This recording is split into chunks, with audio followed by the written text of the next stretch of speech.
नमस्कार दोस्तों, आप देख रहे हैं सागर एसी टेक चैनल और सागर एसी अकेडमी। तो आज के वीडियो में हम देखेंगे कि पीसीबी का दूसरा दिन है जिसमें हम पीसीबी के कंपोनेंट को चेक करने के बारे में जानेंगे। तो सबसे पहला काम होता है कि मल्टीमीटर के बारे में जानें। मल्टीमीटर काम कैसे करता है और मल्टीमीटर में हम क्या क्या चेक कर सकते हैं। तो जहाँ पर हम एक तरफ एसी वोल्टेज चेक कर सकते हैं, इसका इस्तेमाल घरों में यूज होने वाली बिजली अल्टरनेटिव करंट मापने के लिए किया जाता है, जहाँ 600 से 200 की रेंज तक के हम करंट को चेक कर सकते हैं। वहीं डीसी वोल्टेज क्या करता है, या बैटरी, मोबाइल चार्जर या सोलर पैनल की बिजली को मापने के लिए किया जाता है, जहाँ पर 2 से लेकर के 600 तक की सेटिंग होती है इनके अंदर। वहीं रजिस्टेंस को क्या करता है कि इसे किसी भी वायर या कंपोनेंट की रुकावट ओम्स को मापने के लिए किया जाता है, जो कि 200 से लेकर के 20 लाख ओम्स तक की हम रेंज को नाप सकते हैं। वहीं कंटिन्यूटी और डायोड को चेक करने के लिए हमें इसका सबसे बड़ा और सबसे ज़्यादा इस्तेमाल होता है। अगर वायर सही है तो मल्टीमीटर बीप की आवाज़ करता है, साथ ही हम इससे एलईडी बल्ब और डायोड को भी चेक कर सकते हैं। उसके बाद आता है डीसी एम्पियर, या बताता है कि किसी करंट में कितना करंट बह रहा है। वहीं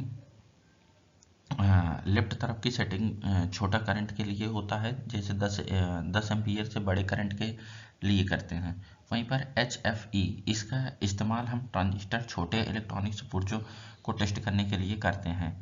तो इसका नीचे बने होल्स में ट्रांजिस्टर लगाया जाता है। वहीं दूसरी तरफ होता है कि होल्ड बटन। इस बटन से दबाने से स्क्रीन पर लिखे हुए रीडिंग फ्रीज हो जाता है, जिससे पे हम उनके रीडिंग को आराम से नोट कर सकें। उसके बाद आता है बैकलाइट बटन, जो कि बल्ब जैसा दिखने वाला बटन स्क्रीन पर रोशनी जलता है, ताकि अंधेरे में भी हम रीडिंग को देख सकें आराम से। तो ये सारी चीज़ें होती हैं।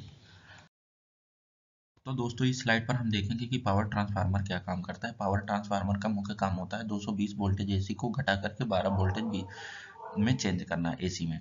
उसके बाद इसको चेकिंग प्रोसेस क्या होता है, हम सबसे पहले मल्टीमीटर को मल्टीमीटर को हम वोल्टेज पे चेक करके इसका आउटपुट चेक करेंगे कि 12 वोल्टेज एसी निकाल रहा है या नहीं निकाल रहा है। अगर यह निकाल रहा है तो इसका मतलब यह ट्रांसफार्मर ओके है। अगर नहीं निकाल रहा है नहीं, तो यह खराब है। तो सबसे पहले यह साइज और डिजाइन के हिसाब से हम देखेंगे कि ट्रांसफार्मर यह साइज में बहुत छोटा होता है, ताकि यह सर्किट बोर्ड में इन्हें कहीं भी हम आसानी से सोल्डिंग या माउंट कर सकें। उसके बाद आता है कि वोल्टेज कन्वर्टर। इनका मुख्य काम होता है कि एसी वोल्टेज को 230 वोल्टेज को कम से कम वोल्टेज, जैसे 6 वोल्टेज, 9 वोल्टेज, 12 वोल्टेज में मेन बदलता रहता है। उसके बाद टाइप पीसीबी में या दो तरह के ट्रांसफार्मर ज़्यादा दिखते हैं, जैसा SMPS ट्रांसफार्मर जो हाई फ्रीक्वेंसी पर काम करता है, और उसके बाद आता है लाइनर ट्रांसफार्मर जो भारी होते हैं और यह 50 हर्ट्ज पर काम करते हैं। उसके बाद आता है आइसोलेटिंग सेफ्टी। यह ट्रांसफार्मर गैल्वेनिक और आइसोलेटिंग देते हैं जिसका मतलब यह है कि इनपुट और आउटपुट सर्किट बोर्ड अलग रख करके यूज को इलेक्ट्रॉनिक शॉक से बचाता है। उसके बाद आता है एप्लीकेशन। इनका इस्तेमाल mobile charger, LED drive, computer power और सप्लायर और छोटे इलेक्ट्रॉनिक्स कंपोनेंट में हम मैनुअली यूज करते हैं इनका। तो दोस्तों, हम इस स्लाइड पर देखते हैं कि फ्यूज क्या काम करता है। फ्यूज का काम क्या होता है कि ओवरलोड या शॉर्ट सर्किट से होने पर यह खुद को टूट जाता है या मेल्ट हो जाता है और पीसीबी जलने से बच जाती है। उसके बाद इसका चेकिंग प्रोसेस यह होता है कि मल्टीमीटर को हम कंटिन्यूटी मोड पर रखते हैं, और अगर बीप की आवाज़ आ रही तो इसका मतलब यह सही है, अगर बीप की आवाज़ नहीं आ रही तो यह खराब है। उसके बाद इसके सुरक्षा क्या क्या होता है। फ्यूज को सबसे पहले बड़ा और सबसे अच्छा यह होता है कि वह सर्किट ओवर करंट या शॉर्ट सर्किट होने पर वह खुद को मेल्ट करके और पीसीबी को या पीसीबी सर्किट बोर्ड को बचाने का काम करता है। उसके बाद इसका वर्किंग प्रिंसिपल क्या होता है कि जब शॉर्ट सर्किट में तयशुदा लिमिट से ज़्यादा करंट बहने लगता है और फ्यूज के अंदर के जो पतले तार होते हैं वह टूट करके मेल्ट हो जाता है, और जिससे बिजली की सप्लाई को ब्रेक कर देता है। तो यह फ्यूज कितने टाइप के होते हैं। नंबर 1, यह ग्लास ट्यूब टाइप होता है, सेरेमिक टाइप होता है और एसएमडी टाइप के होते हैं। तो एसएमडी टाइप का जो रेस्टिबल फ्यूज, पीपीटीसी, कुछ फ्यूज होते हैं जो पीपीटीसी होते हैं, और इनका क्या होता है कि पॉली स्विच। अगर यह पीसीबी में कोई कंपोनेंट खराब हो गया तो यह ब्रेक कर लेता है। अगर वह कंपोनेंट सही कर दिया जाता है तो यह फ्यूज ऑटोमेटिक अपने आप सही होकर के फिर चलने लगता है। उसके बाद इनके रेटिंग आते हैं कि यह इनके सबके ऊपर फ्यूज के लिखा होता है 1 एम्पियर, 2 एम्पियर, 5 एम्पियर कितने का है। तो जो जिस एम्पियर के जिस पीसीबी पर लगा होता है हमें वही फ्यूज लगाना होता है। अगर हमने ज़्यादा एम्पियर का या हाई लगा दिया तो उससे वह मेल्ट नहीं हो पाएगा और हमारी पीसीबी आगे शॉर्ट सर्किट कर जाएगी। तो हमको क्या करना है, सबसे पहले वही फ्यूज निकाल के और उसी नंबर का फ्यूज हमें उस पीसीबी पर लगाना होता है।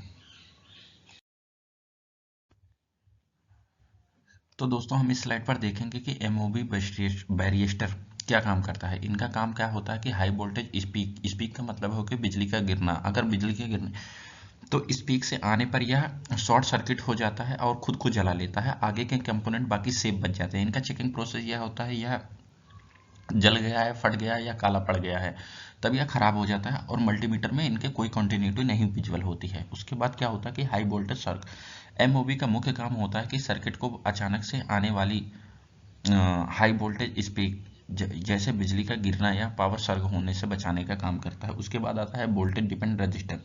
इसका रेजिस्टेंस यह होता है कि जब वोल्टेज हाई होगा तो रेजिस्टेंस नॉर्मल होगा, अगर वोल्टेज कम होगा तो रजिस्टेंस हरदम हाई होता जाता है। तो ये जस्ट अपोजिट चलता है, अगर वोल्टेज हाई होगा तो रजिस्टेंस इसका नॉर्मल होगा, अगर वोल्टेज नॉर्मल होगा तो रजिस्टेंस हाई होता है। सर्ग ऑब्जर्व में देखेंगे कि जब वोल्टेज बढ़ता है तो एमओबी एक्स्ट्रा एनर्जी को अपने अंदर सेव कर लेता है और आगे बाईपास करता है। इससे क्या होता है कि सेंसिटिव कंपोनेंट नहीं जल पाते हैं और कुछ मतलब कंपोनेंट बाकी सेव बच जाते हैं। उसके बाद यह फ्यूज के साथ ही लगाया जाता है, ज़्यादातर एमओबी को फ्यूज के बाद लगाया जाता है, क्योंकि अगर बहुत ज़्यादा वोल्टेज या सर्ग आए तो एमओबी शॉर्ट हो करके आगे के कंपोनेंट को खुद को सेव कर लेती है, तो एमओबी जल जाती है और आगे के कंपोनेंट बाकी सेव हो जाते हैं, तो फ्यूज को उड़ा देता है और जैसे पूरा करंट सेव हो जाता है। इनकी पहचान क्या होती है कि एमसीबी पर यह दो लेग वाले कंपोनेंट होते हैं, इनके डिस्चार्ज कैपेसिटर जैसा दिखता है और यह इनके पास लिखा भी होगा पीसीबी पर एमओबी या बीएनआर लिखा होता है इनके पास। तो दोस्तों हम इस स्लाइड पर देखते हैं कि रिले क्या काम करता है। रिले एक स्विच की तरह काम करता है जो माइक्रो कंट्रोलर सिग्नल के मिलने पर कंप्रेसर को ऑन करने के लिए काम करता है। इनका चेकिंग प्रोसेस यह है कि एसी को ऑन करने अगर 3 मिनट बाद या अगर क्लिक की आवाज़ करके कंप्रेसर को ऑन कर दे रहा है या 220 वोल्टेज आगे सप्लाई कर रहा है तो इसका मतलब यह ओके है। अगर 220 वोल्टेज नहीं आगे सप्लाई हो रहा है तो यह खराब हो रहा है।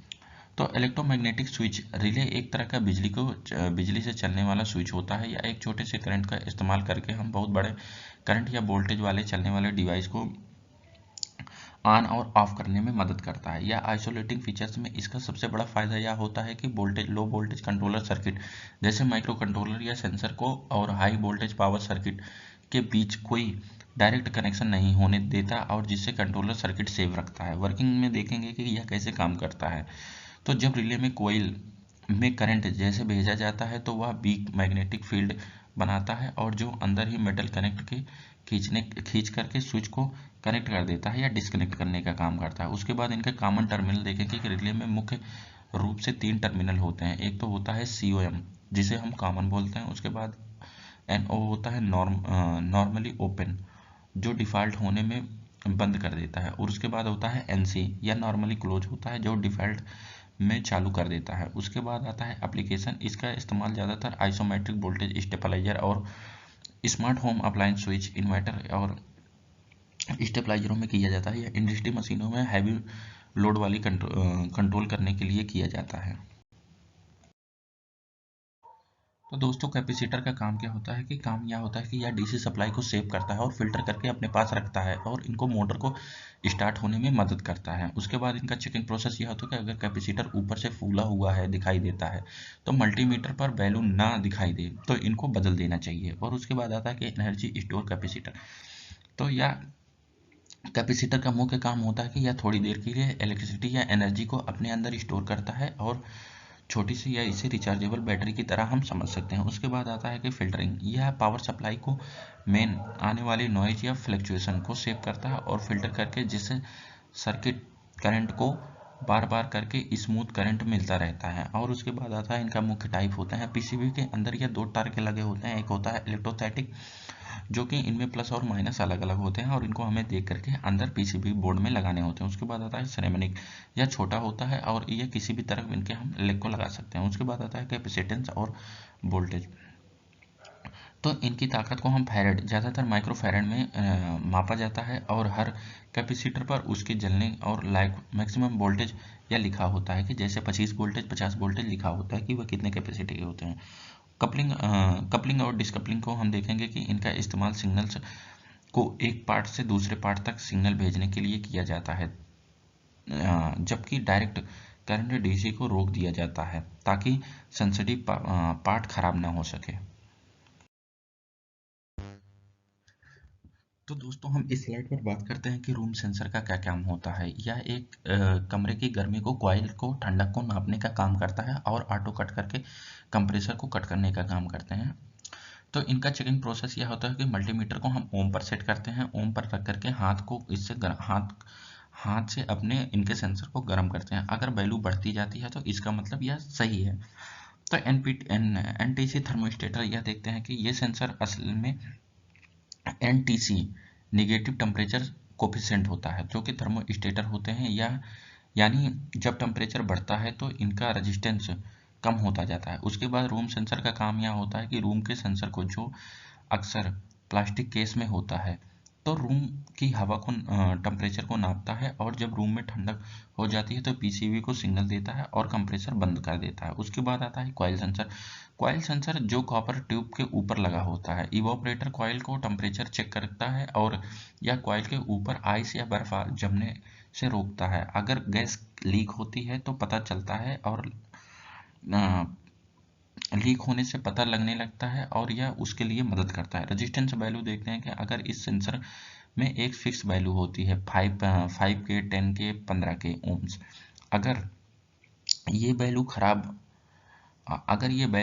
खराब हो जाए तो एसी एरर कोड दिखने लगता है। अगर कनेक्टर इनको देखते हैं, ये दोनों सेंसर एक छोटे से कनेक्टर के जरिए पीसीबी में जुड़े होते हैं और इनको चेक करने के लिए हमें मल्टीमीटर से इनका रेजिस्टेंस नापा जा सकता है। तो दोस्तों आज यह पीसीबी के वीडियो का दूसरा दिन था। आज के वीडियो में हमने कुछ कंपोनेंट को चेक करना सीखे। तो कल के वीडियो में हम आगे भी कंपोनेंट को और भी चीज़ों को देखना सीखेंगे, चेक करना सीखेंगे। तो अगर आपको इन वीडियो में कोई भी डाउट हो या कोई भी चीज़ ना समझ आई हो तो आप कमेंट सेक्शन में ज़रूर पूछ सकते हैं। इस वीडियो को देखने के लिए आप सभी का बहुत बहुत धन्यवाद। अगर आपको वीडियो उपयोगी लगा हो तो लाइक करें, शेयर करें, सब्सक्राइब करें। आप देख रहे हैं Sagar AC academy and training centre, जहाँ पर आपको fridge, washing machine, practical training के साथ पूरी जानकारी मिलती है। तो आपको यह सब देखने के लिए बहुत बहुत धन्यवाद।